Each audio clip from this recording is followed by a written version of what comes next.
திருச்சியை சேர்ந்த பொறியியல் பட்டதாரி ஒருவர் பழங்கால லாந்தர் விளக்குகள், கேமராக்கள், கடிகாரங்கள் உள்ளிட்ட பொருட்களை சேகரித்து வைத்துள்ளார். அவரது சேமிப்பு பழங்கால பொக்கிஷங்களை தற்போதுள்ள தலைமுறையினர் பார்ப்பதற்கு அரிய வாய்ப்பாக கிடைத்துள்ளது. திருச்சி பொன்மலைப்பட்டியைச் சேர்ந்தவர் சரவணன். பொறியியல் பட்டதாரியான இவர் சிறு வயதில் இருந்தே பழங்கால பொருட்களை சேகரித்து பாதுகாத்து வைப்பதை வழக்கமாக கொண்டிருக்கிறார். அந்த பொருள்களை சேகரிக்கிற அந்த ப்ராசஸே போய் அதை தேடி அலையிறது, அங்கே கிடைக்கிற அந்த எக்ஸ்பீரியன்ஸ் அதுவுமே அதுவும் ஒரு பார்ட் ஆஃப் த ஹாபின்னு நான் சொல்லுவேன்.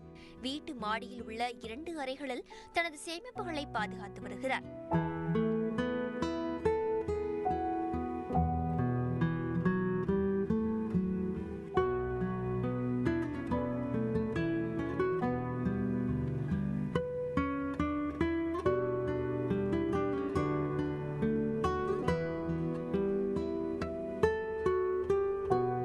இரண்டாம் உலகப் போரின் போது பயன்படுத்தப்பட்ட லாந்தர் விளக்குகள், 100 வருடம் பழமையான கடிகாரங்கள், 1930களில் பயன்படுத்தப்பட்ட ஹார்மோனிய பெட்டி, பியானோ, 50 ஆண்டுகளுக்கு முந்தைய கேமராக்கள், கிராமபோன் என தனது சேமிப்புகள் குறித்து அடுக்கிக் கொண்டே செல்கிறார் சரவணன்.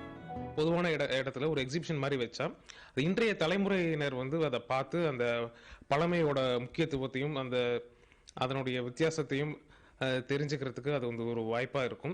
பழங்கால பொருட்கள் குறித்து கூகுளில் தேடும் தற்போதுள்ள தலைமுறையினருக்கு சரவணனின் சேமிப்புகள் பார்ப்பதற்கு ஒரு அரிய வாய்ப்பு என்பதில் எந்த சந்தேகமும் இல்லை.